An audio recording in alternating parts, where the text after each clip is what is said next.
Welcome to Double Fries No Slaw. It is Sunday evening. It's 5 p.m. Richie, no football this weekend. That's kind of depressing. The Pro Bowl doesn't count. The skill stuff that they're doing, this certainly doesn't count. So, no football. A little bit depressing. But how's your weekend been? Good, man. I just wish they would get rid of the Pro Bowl altogether at this point and bring back the old school quarterback skills challenge. You know, in the Randall Cunningham, Daryl Marino, Drew Bledsoe days.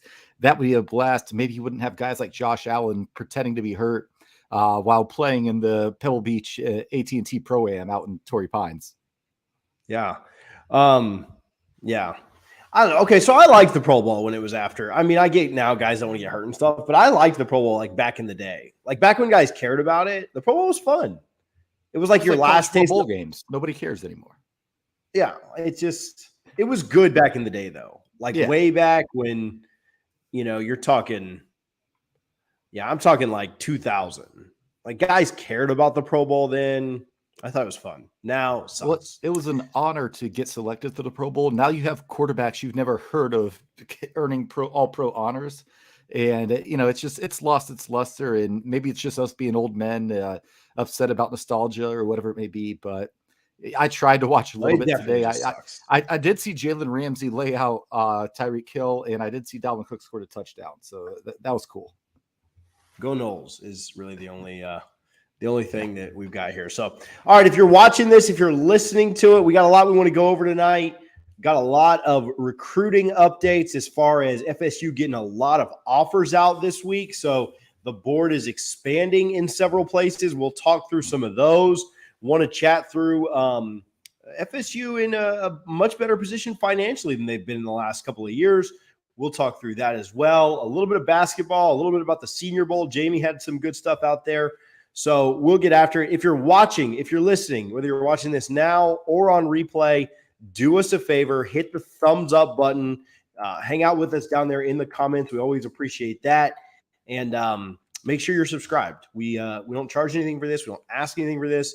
But if you could make sure that you're subscribed, we certainly would appreciate that. Help us grow the channel. We've seen pretty good growth in May or June of this year. I think we had about 500 subscribers. We're up over 5,500 now, and our goal is to get to 10,000 by the time the season starts. So help us get there, and thank you guys for hanging out and the ride that we've been on over the last several months. Double Fries No Slaw brought to you by Guthrie's in Tallahassee. You can visit both their locations at 1818 West Tennessee Street and 2550 North Monroe. Appreciate our good friends over at Guthrie's for their support, and appreciate them for rocking with us really for this whole journey that we've been on for a little over 2.5 years now.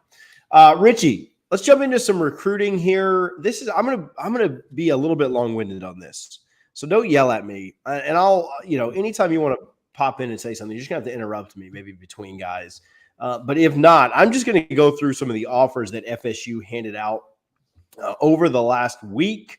I'm going to do all the 24 guys that I could find. I know they handed out some 26, 25 offers as well.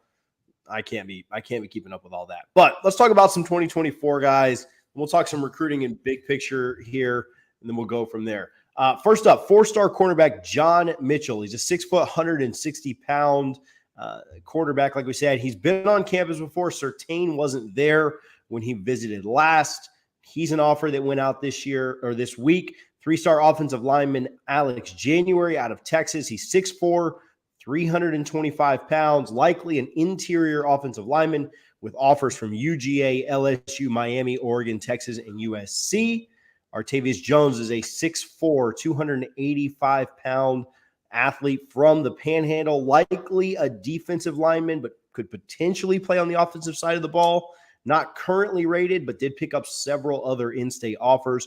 Miami, UCF were at the top there. I'll do this one, Richie, and then if you have anything, let me know. 2024, 6'5", 218-pound Amir Jackson from Portal, Georgia. I feel like a city named Portal means that it's an absolute lock for FSU. He's currently listed as an athlete. He told Knowles 247 that FSU liked him as a tight end. Big kid, really, really physical. Like I said, 6'5", 220, and he's got another year of high school to go. Portal, Georgia feels like it'd be a lock for FSU, right, Richie?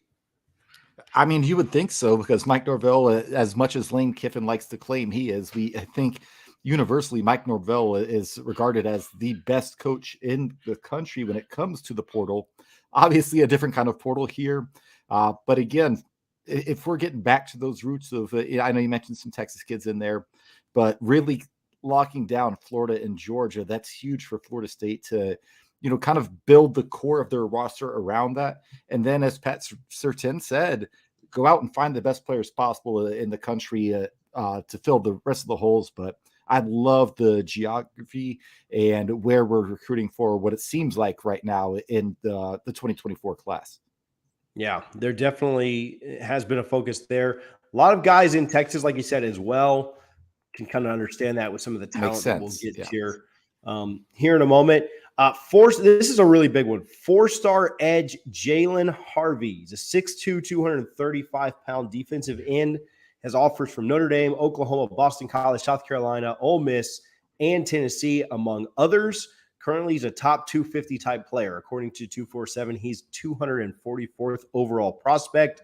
And Florida State needs to continue to and start to develop this position, because you're not always going to be able to hit the home run in, like we just talked about, the transfer portal. I know they're really excited about having Boots on campus. I know they really, really love Pat Payton and some of the other guys that they've brought on. But you're not always going to be able to just go take a big swing at a Jared Verse. There's not always a Jermaine Johnson like that out in the portal this year.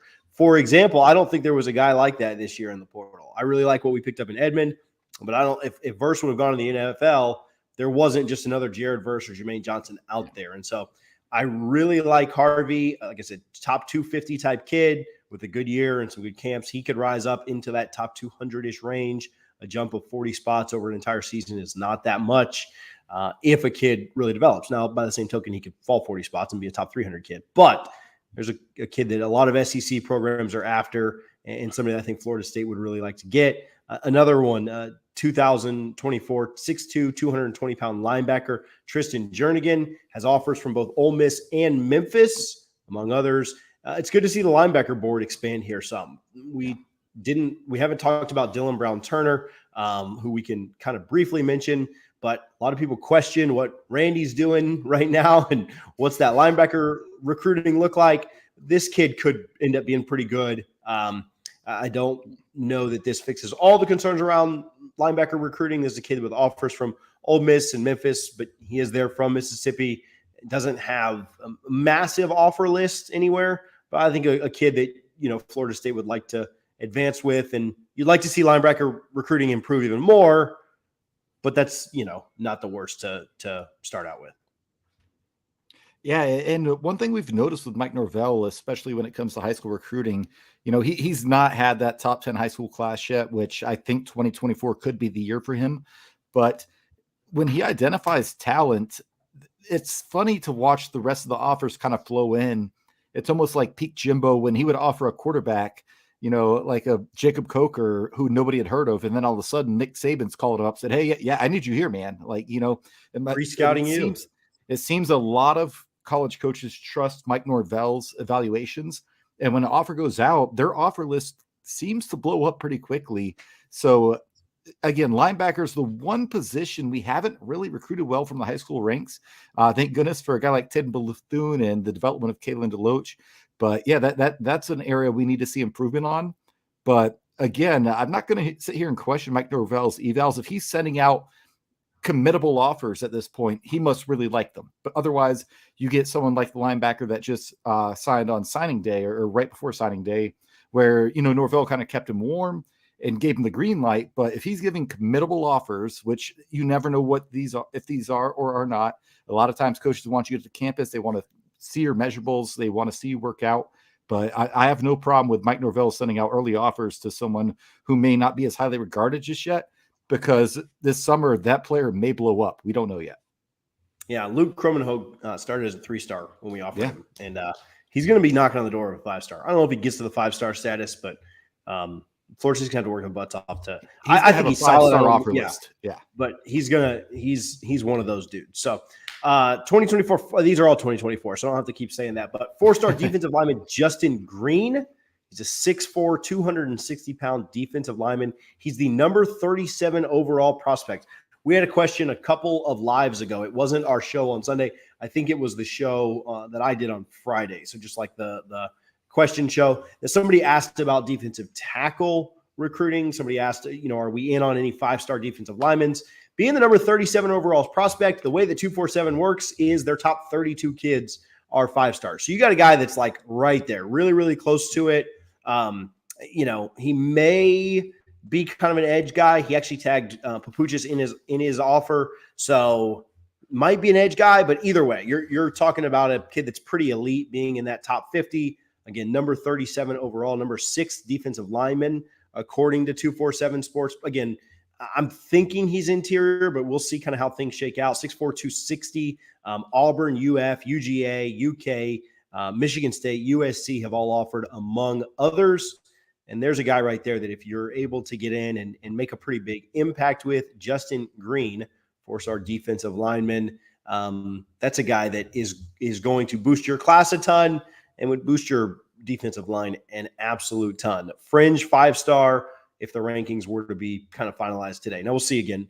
A lot can change between now and next January when all of the rankings do get finalized.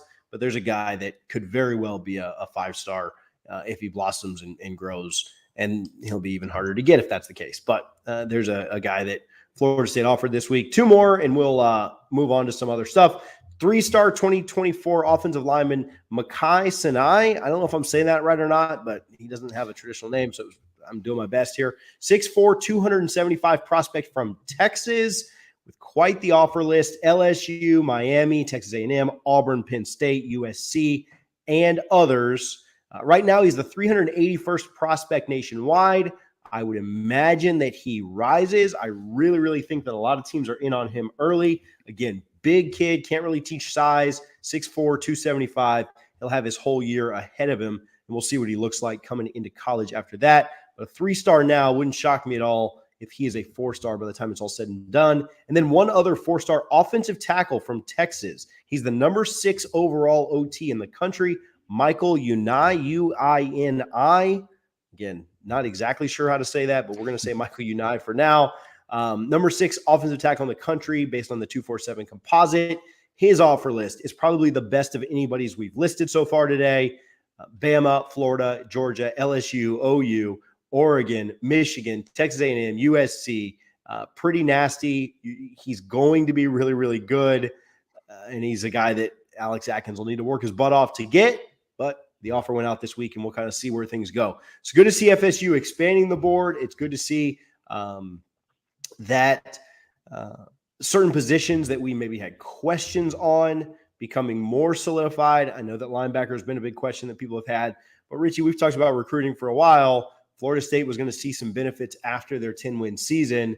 We're hoping some of these guys that we're mentioning getting offers. You're not going to go 100% here. We're listing a lot of offers. We're getting pretty in the weeds on recruiting because it has been such a slow week. But you're going to land some of these guys. And so it's good to see things kind of expanding. It's good to see the board expanding as Florida State looks to add to their 2024 class. Yeah, and what I love, when you look who these prospects, who they're offering, who they're going up against, they're going up against Nick Saban, Kirby Smart, Brian Kelly, Jim Harbaugh, Jimbo. It's really impressive when you really look at these offer lists, because this early, it's hard to really trust the evaluations because kids develop so much these days in high school from their junior to their senior year. And these rankings are going to shuffle all over the place when they do their, every 2-month updates. But when we're this early in the recruiting cycle, stars are nice, right? We talked about this last week a little bit. I love getting 5-star commits, but I'm more interested in their offer list than I am in their national ranking at this point, whether it's, 381 or top 100.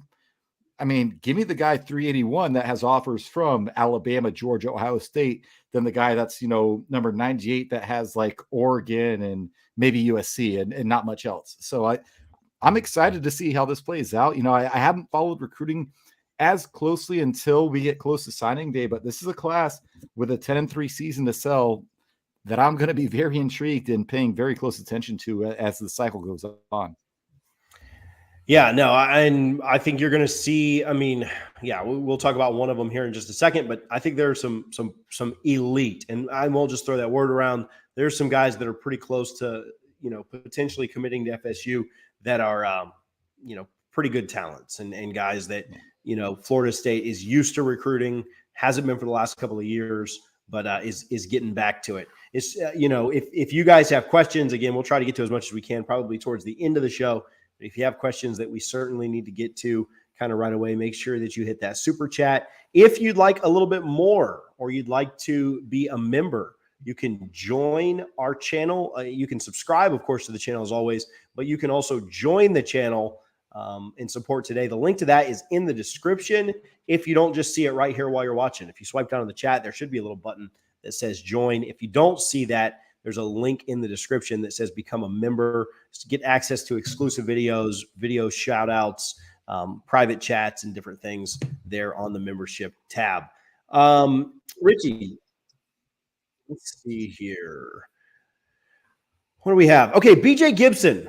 He was the avatar. He was the like the YouTube, like the thing that you clicked on, right? The thumbnail. Yeah. I make these all day and can't remember any of them. He decommitted from Tennessee baseball recently. He's being recruited obviously as a two-sport athlete. We told you guys about how Florida State recruits two-sport athletes really, really well. If you go to his Twitter profile, he obviously pinned it, but he decommitted from Tennessee baseball. He was on FSU's campus just a couple of days later. He was on FSU's campus last weekend.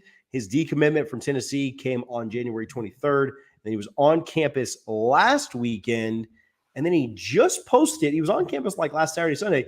He just posted the recruiting pictures from his trip on Friday. I'm not trying to read too many tea leaves. I'm not trying to say that something's about to happen, but it's interesting that those pictures didn't come out like right away like most kids do.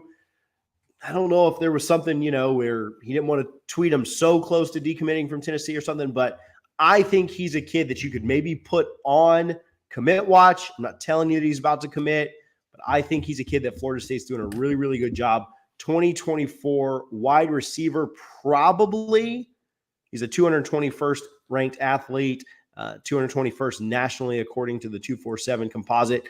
On three is really, really high on him. 247 is high on him. On three is really, really high on him. 6 foot, 170 from Rochelle, Georgia. Again, probably translates as a wide receiver, but an athlete, a 4-star in this class. He's somebody that I think Florida State can watch out for here soon. We have mentioned a couple of times now the name Charles Lester. I think that's a name that Florida State can watch out for soon. He hasn't tweeted anything cryptic. He hasn't done any eyeball emojis or set a date. I think that that's a recruitment that Florida State feels like they're doing a really, really good job in. Again, that would be FSU's second 5-star of this class. We had a question about the chances of an over-under of 2.5. If they pull him in this early, if they get him in February, I think the chances of over 2 increase greatly. You may pick one up down the road. So give me an over of 2.5 if that's to happen. Richie, do you like the golf? I don't have the picture up here, but I'll put it up on the screen. Yeah, just for people to see it real quick in front of us. But do you like the golf, or I'm not the golf, the pool shoots that we're doing these days? I'm a little indifferent, to be honest, but I love this. Like the players well, here's my thing. It seems like the players love it because they all share it on their own social. So if it's good enough for the players, it's good enough for me, because nobody cares what this 35-year-old man that's sitting in his little man cave thinks about what's going on. I care what these recruits, those prospective student athletes think. And if they like it, which they seem to, I'm all for it. I'm not going to tell anybody what they should or shouldn't like. I only care what gets the best talent to Tallahassee, Florida. I'm with it. I'll take that answer all day, Richie. Guys, making sure you do us a favor and hit that like button. And if you have any questions or any comments, or you just want to show a little bit of love, you can also hit the super chat as well. Thanks, Stan, for reminding us to remind them to like the video. Shout out Gramco. Hey, Gramco has a Super Bowl box that you guys need to go get on. You probably need to get it ordered like today or tomorrow to make sure it gets to you in time. I'm not going to read off everything in it, but it's well over $250 worth of product. If you use code DFNS25 or TJ25, either one, it doesn't matter. They both come through to us. I know that when I do the solo videos, it's TJ25. So whatever. If you use a code, you can save 25% off of the already marked down price. You get well over $250 worth of product for $130. Go check out thegramco.com. If you're throwing a Super Bowl party, you're going to have hemp involved, make sure that you just get it all at one place. They will get you taken care of. Really, really, really good stuff. Thegramco.com. Appreciate them for their support. All right, Richie, Florida State was not operating in a very good place financially a couple of years ago. I want to give Alfred all the credit here, but it seems like some things even maybe started to get turned around just from, his work with the boosters and some other fundraising and stuff that was happening. He obviously wasn't the AD at that point when some of this turnaround started to happen. But Florida State, a report came out from the Orlando Sentinel, is now has a $10 million surplus, has been operating in the black for 2 years now, as far as fiscal years go. And it feels good to not be poor anymore, right? Yeah, I mean, we have the footnote there, right? 2020, obviously COVID is to blame, but we operated at a $26 million deficit. Now that'll happen when 20% capacity is the max for all these games, and sometimes less than that even showing up because the product wasn't very good. I think Florida State fans are excited again. I think the most important thing to note about this is that this is talking about July 1st, 2021 to June 30th, 2022. So this does not even include the 10-3 campaign Florida State just did, which included a win over LSU in New Orleans, a state championship, a win over Oklahoma in the Cheez-It Bowl. And a large part of the surplus, according to the report from the Orlando Sentinel, was increased booster donations. So Michael Offord's doing a bang-up job. And the fact that, again, that this was all before a 10-3 season, man, don't let us go out and have some success in baseball and people see where Link Jarrett was the right hire and everything else, because, again, we can't credit anything from the current fiscal year to next year's football team. But, again, you're on a trajectory that you would like to be on right now. And to have a $10 million surplus is outstanding because, again, COVID 2020, and that's nobody's fault, is a global pandemic, but a $26 million deficit. It's impressive what Michael Offord's done, and I think he does deserve the lion's share of the credit here. Yeah, no doubt about it. And I'll get to William's super chat here in just a moment. But yeah, you're right. You've got 3 home sellouts. The Clemson game was literally hundreds of tickets away from a sellout, and they were all returned by Clemson. Florida game was a sellout. BC game was a sellout. And then a really strong crowd for the Wake Forest game. If you remember that, Florida State came back. They were 4-0. I know that was the hurricane week, but a lot of people got up there. Now, they did give a lot of tickets away for that too, but a good crowd for that. And so you've got some really, really strong crowds in there and some good games that I think you'll see that take another step. You could, again, I know these are minor things, but you'll probably, we'll talk about hoops here in a little bit. You'll probably get 2 NCAA tournament games in Tallahassee with the women this year.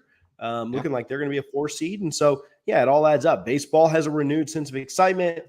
Softball's always going to be elite. I know those don't contribute a ton to the bottom line or anything, but I do think that they, every little bit helps. And, just the fact that Florida State's operating back in the black is huge.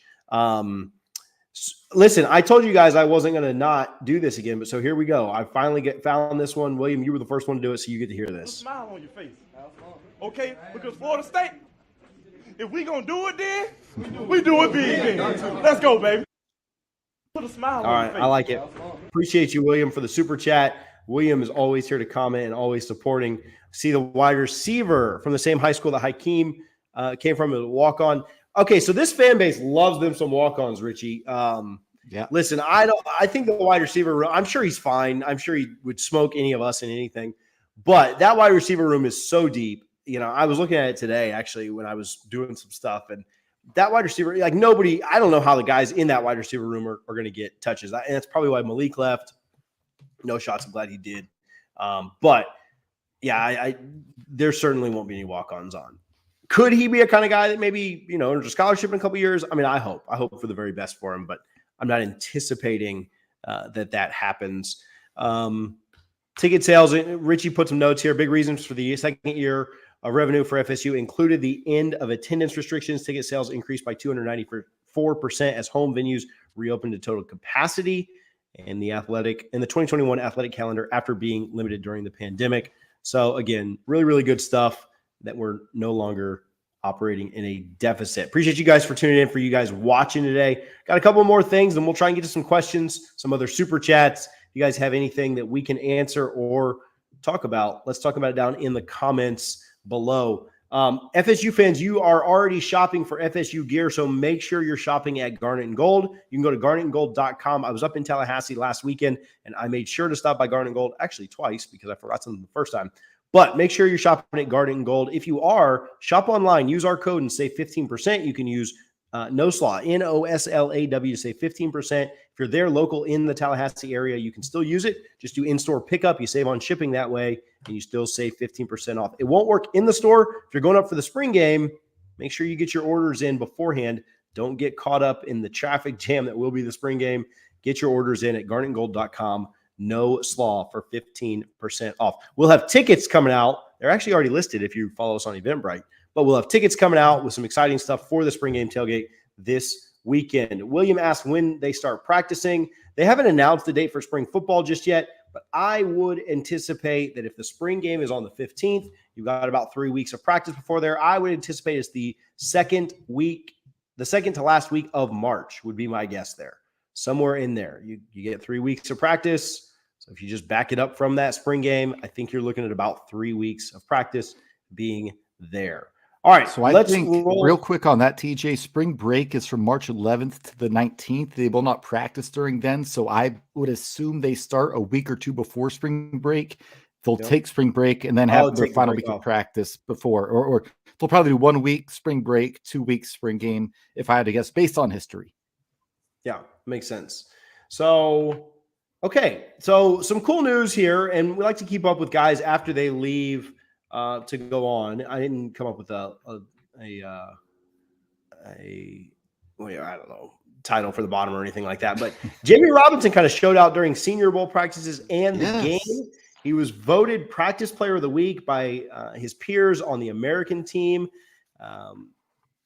Pretty cool to see. He had some cool comments, but I really like Jamie Robinson. There's a lot of people that are very, very high on him. It just takes one NFL GM to be like super high on him for him to be a day 2 guy. He's going to have to test incredibly well, I think. Just Brendan Sonnone of Knowles 247 put out some notes just on his size and where he stacks up against other safeties. But his athleticism and his kind of motor and the dog that's in him is really, really impressive. And so it's cool to see good things for guys who came to Florida State and kind of laid it all on the line. He's really our big pro prospect, obviously, that we're looking at this year. But cool to see Jamie Robinson getting out there and mixing it up and seeing everybody in the nation kind of fall in love with him like we have the last 2 years. Yeah, he's just Mr. Consistency, right? And I'm always going to remember him for throwing Ja'Carri Brown down to the ground like a rag doll in that Miami game, because that, to me, is the highlight of the season that I remember nonstop. But again, and you listen to Mike Norvell talk about Jamie Robinson, he's very consistent. The way he practices is the way he plays. He shows up every single day. He's not one of those guys that has all-world talent that can maybe, take a couple plays off in practice, but when the game time comes, he can turn the light on and just dominate. No, his work speaks for itself in what you see on Saturdays and what you will soon see on Sundays. One of my favorite plays was his team, the American team, was a punt where it was a phenomenal punt, but it could have easily gone into the end zone. He stops there, grabs the ball, turns around, tosses it back perfectly ironically to a Miami player, and it's down at the 1 yard line. And as you said, TJ, I love the way they vote on the Practice Player of the Week, because for safety, they let his team's tight end and receiver groups vote on it, and they voted on him. And anyone who talks about Jamie Robinson has nothing but positive things to say. I just wish him nothing but the best. He's going to be one of those guys that has a low-key 10-year career in the NFL where, 8 years from now, we're going to be watching like, oh, holy crap, Jamie Robinson's still in the league and a starter or a big-time contributor. I'm excited for him and very happy he chose to transfer from South Carolina like so many other talented players. How about this? You wrote this down, and I didn't see this until you wrote it in the notes, but he was asked if he could bring one player with him to the pros. Who would it be? This actually, it shocks me, but it doesn't shock me, right? Like, it's kind of like both sides. Like, I can see the answer, but it's from a guy that he probably spent, a little less time around because you're in offensive, defensive meetings. He said Jordan Travis, and that really stood out to me for a couple of things, right? I think Jordan has that same dog and that same work and that same mentality in him too. Not that our other guys don't have that, but when that guy's your quarterback, like everybody knew that Jameis was the hardest working guy on the team, right? Like everybody knew that. Like he wasn't the fastest, and he wasn't the strongest, but he was just never going to lose to you in anything. Foot race, arm wrestling, didn't matter. Like he was going to work his butt off and beat you. And I don't know, Jordan kind of reminds me of that too. Just like that guy who is going to put his absolute all into everything. And a guy who made that type of impression on a safety, right? A guy that Jamie only spent 2 years around. Really, really impressive to see. And we all love Jordan and we all love the leaps that he's taken. But I think outside of like the great football player that he is and how hard he works and everything else, I think he's a pretty good player too. I've only gotten a chance to speak with Jordan a couple of times, once in person, once on the phone. And both times, man, he's just like the coolest, most chill, like dude to just be around and chat with. So I think his player, again, I know I'm going heavy with the Jameis comparisons here, but I think the way that Florida State's roster fights for its quarterback now is similar to what it did back when Jameis was here. So I thought that was cool to hear that he said, like, I'm glad it didn't get Jordan to go with him to the pros, but I thought it was cool to hear JB say that. Yeah, and luckily, we've had the opportunity to interview his brother multiple times on this podcast. Shout out Devo. It should come as no surprise. Lindsay and I got to meet his parents when we were talking to Devo at the team hotel in New Orleans, and his parents are super impressive as well. But the actual quote from J.B. Robinson, he said, a lot of the scouts asked me, who would I take with me to the league or just the best player on the team? And I'll say Jordan Travis every time. If we would have won more games, I feel like he would have won the Heisman Trophy. He definitely helped change the program tremendously. That's such a cool thing to hear from one of the most respected senior players on Florida State's team this past year, talking about the leader of our team really last year and especially heading into this year. Just really cool, the brotherhood that this team is showing. I just love all of it and every bit of it. And Jordan Travis, he's the one guy, you worry, man, all this hype heading into a season, Heisman Trophy, etc. No, I don't worry about Jordan Travis. I do think he has his head on his shoulders straight. Like you said, I think it helps he has an older brother who went to the MLB and got humbled a little bit and made it back and is now coaching the MLB. I think that helps a lot, and especially because they're so close. TJ, you shared that picture of Jordan and Devin when they were little kids, and FSU Baseball shared it. Just really cool stuff. But hearing Jamie say that and everything, connected is just awesome to me. Yeah, no doubt about it. So, all right, we've got a little segment on FSU hoops, and then we'll try and go through some questions and get out of here. Again, if you haven't already, make sure you hit the thumbs up button. Make sure that you're subscribed to the channel, and we certainly appreciate those who even during this episode have chosen to be members of the channel. Again, you can hit the join button just below, or you can hit the link at the very bottom of the description to show your support and join the channel. Thankful for those who have signed up to be members while we've been on here today. Little hoops talk, Richie. Florida State. I didn't see any of this game last night or yesterday. Just kind of busy doing a couple of things, but I did see on the timeline that the score was pretty wide, and then it got not so wide. I watched Cole Haynes' video on his Instagram today. It got pretty close there at the end, but Florida State was able to hold on and get a big win, 8 in a row against Louisville, which I know they're down 2 and they stink, but always fun to beat Louisville. Do you have quick thoughts on the basketball team program, or you just want to move on to Ballgate?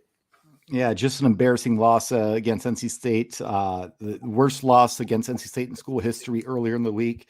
Then Louisville came in. I felt fairly confident because as bad as we've been this year, Louisville's they're bad. Like if people don't follow college basketball, go look up Louisville's record. Look who they've lost to and look who they've beaten.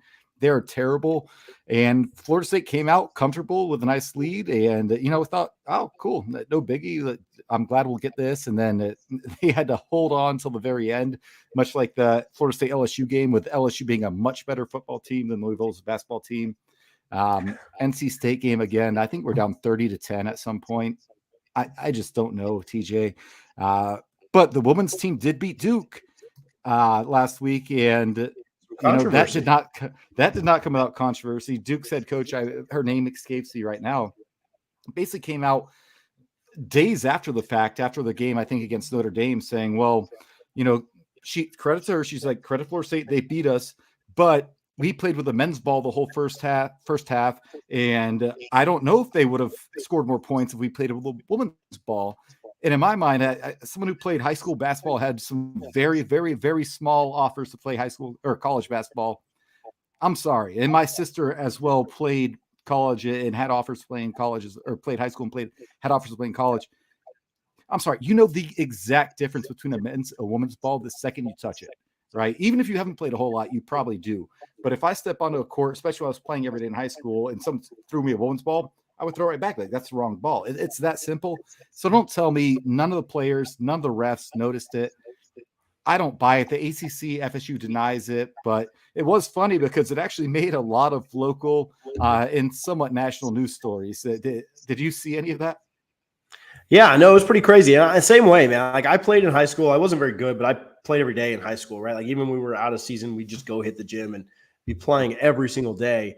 And there were a couple of times where, like, the balls would get locked up or something, and, like, there would be, like, one women's ball around, and we'd have to play with that. And it was just, like you said, like, immediately you could feel the difference. Yeah. It's obviously 1 inch in diameter. It's like 29.5 and 28.5.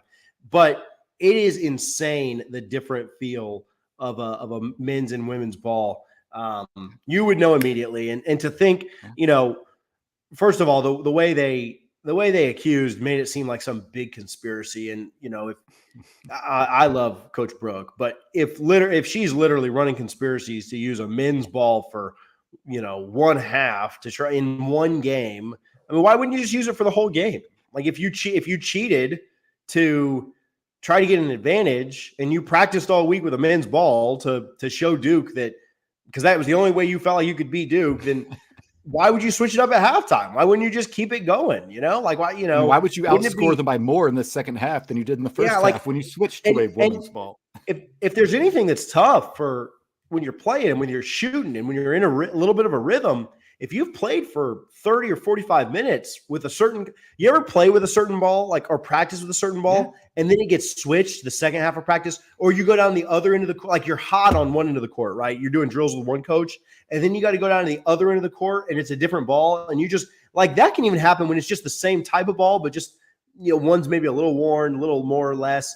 Imagine switching from a men's to a women's ball. Like, everything Florida State would have shot would have been long in the second half. Like, nothing would have gone in because of the weight difference in the ball too. So I don't know. Yeah, I don't buy it either.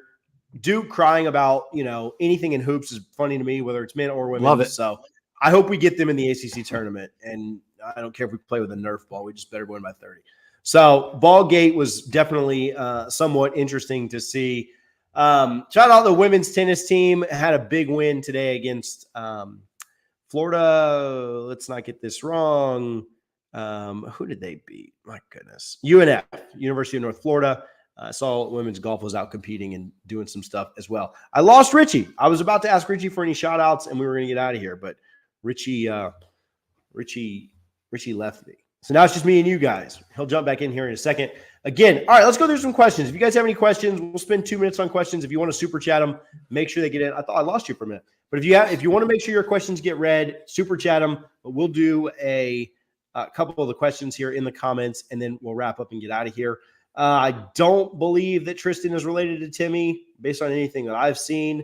Let's see. Need to sustain hype so we can get one more year out of portal. Mike, organic recruiting is just starting the portal. Yeah, I think the portal will stay really big. I think Florida State's built that track record, and even when recruiting does take that leap, I think we'll still be in it for those elite guys in the portal. So I don't really worry about one kind of outweighing the other. Question on Baby Jordan drives to get more yards is coming up season. Jordan drives to get more yards this season. I can't understand what you're saying there for it, man, but I think Jordan has more rushing and passing yards than he did last year. So if that's what you're saying, I agree with that. But if he doesn't, that's not necessarily a bad thing, because if he's sitting out the majority of the third and fourth quarter against some of these teams, which should be the case this season, it'll be like Jameis. Imagine the numbers Jameis would have put up in 2013 if Florida State was in close games. That's true. But the more you think about it, like, Jordan really did sit out a lot of second halves too. Like you think about Duquesne, Louisville. I know that's an injury. Boston College, Miami, Syracuse, Georgia Tech, Louisiana. So like I know he didn't sit out like all 7 of those second halves, but like he missed a lot of times in at least 7 games, right? The games he played full games the whole time were LSU, the 3 losses, in Florida and Oklahoma. So 6 games. Yeah. So every other game he didn't play every drive. And again, I know Louisville was an injury thing, like he would have played that whole drive. But I mean, did Jameis sit out 7 games? Probably. I don't know. He sat out a lot. Outside of Boston College, what game was close in the regular season? Well, he played the whole Clemson game. I think he maybe went out with a drive to go against Clemson. He played most of it, yeah. So that was just Jimbo saying, "All right, hey guys, listen, this is what we're doing right now." Like he played the whole game was Boston College. He's out in the 3rd quarter, but it was Clemson, like he played the whole Pitt game, which was like his coming out party. He played the whole Miami game outside of maybe a drive. Yeah, you're right. He came out a lot too. He came out a ton. It was probably about the same. I think he played the whole Pitt game, the whole Clemson game, the whole Miami game, the whole Florida game, and then obviously all of Auburn. So yeah, like 5-6 games. Yeah. Maybe Duke, he played a lot. So do I think we keep Jordan Pride committed? William, I'll answer that just because you super chatted earlier. No, I don't. I don't think he ends up in FSU's class. I know that's terrible to say. I'd love to be wrong there. I'd love for people to screenshot this and put it back out later. But I just don't. I think the way it's trending right now is I think that he's going to end up somewhere else. I'd love to be wrong there, but I don't think he stays. So easy way is to look at season attempts. Yeah, Jameis definitely threw the ball more than Jordan did. Now I'm just curious about that, and I want to know. So I'm going to look it up real quick. So in 2013, Jameis threw the ball 384 times. This year, Jordan Travis. Games. Yeah, that's a good point. Threw the ball 353 times. So that's actually not too much different. Yeah. If you think about the extra game. Well, the extra game, but Jordan did miss. Yeah. So that's tough. So that, it's tough to know, again, how that's kind of split out. But Jordan how about 10-year anniversary since Jameis's debut in Pittsburgh, and we're going back there for the first time. That's something to look forward to. If it was not November, I would go. If it was September and there was a home Pirates series, I probably would try and convince the wife to make that trip. So yeah, same thing. September's a terrible month, or November's a terrible month for me to go. That's kind of why I was hoping it was in October, because I probably could have done it. We are going to the Miami game, we're going to the Florida game, and then we're out of town the weekend before Florida when we play North Alabama. We're going to the mountains again for Thanksgiving week. So yeah, that game being in November, I can't do something every weekend in November. I got to have one weekend off. So that sucks. But we'll go back in a few years and beat them up there again. So, all right, Rich, you got any shout outs before we get out of here? I didn't, but I was scrolling Twitter earlier and shout out Ingram Smith of the Nolecast. The guy got married last night. Guy. So definitely really cool to see. So I just want to throw him a shout out. I guarantee he is not listening to this, but maybe I'll send him a text later. Yeah, shout out Ingram. We chatted the other day, and he does great stuff with the Battle's End. And I saw, same thing. Saw it was his wedding day yesterday.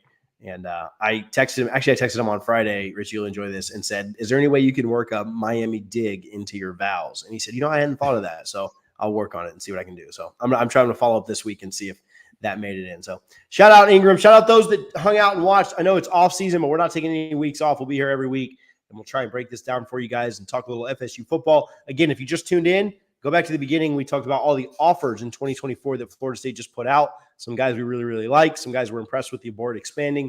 Good stuff there. If you watched, if you listened, make sure you like, rate, review, subscribe, share, all those things. We certainly do appreciate it. Join us here on the YouTube. If you haven't subscribed, make sure you subscribe.